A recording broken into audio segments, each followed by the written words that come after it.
Saudi আরবে 1700 Real basic স্যালারিতে খেজুর প্যাকেজিংয়ে যারা জব ভিসা নিয়ে যাবেন বাংলাদেশ থেকে তাদেরকে বলবো ফুল ভিডিওটি দেখার জন্য।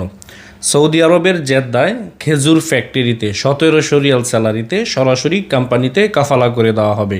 সর্বপ্রথম 1 বছরের ইকামা দিবে এবং কি আপনার প্রত্যেক বছর কোম্পানি আপনার ইকামা রেনিউ করবে। 2 বছর পর পর আপনাকে ছুটি দিবে এবং কি হাফ ডাউন টিকিট দিবে। বিশেষ করে যারা খেজুর প্যাকেজিংয়ে যাবেন 1700 রিয়াল বেসিক স্যালারিতে বাংলাদেশ থেকে, আমি অবশ্যই বলবো এটি হবে সরাসরি কাফালার কাজ। কাফালার সময় মাত্র 10 দিন। সৌদি আরবে যাওয়ার পরে সর্বোচ্চ 10 দিনের ভিতরে আমরা সেখানে আপনাকে কাফালা করে দিব।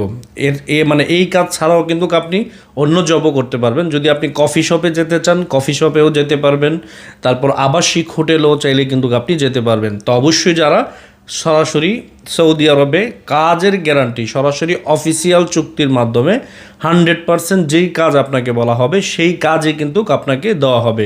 আপনি চাইলে অফিসিয়ালি চুক্তি করতে পারবেন ইনশাআল্লাহ। তো অবশ্যই যারা সৌদি আরবে খেজুর প্যাকেজিংয়ে যারা যাবেন 1700 রিয়াল বেতনে, আপনারা আমাদের সাথে চাইলে দ্রুত সময় যোগাযোগ করতে পারেন রেডি পাসপোর্ট নিয়ে। যাদের রেডি ফাইল আছে শুধু তারাই আমাদেরকে নক করবেন অথবা সরাসরি আমাদের অফিসে চলে আসবেন। ভালো থাকবেন। আসসালামু আলাইকুম।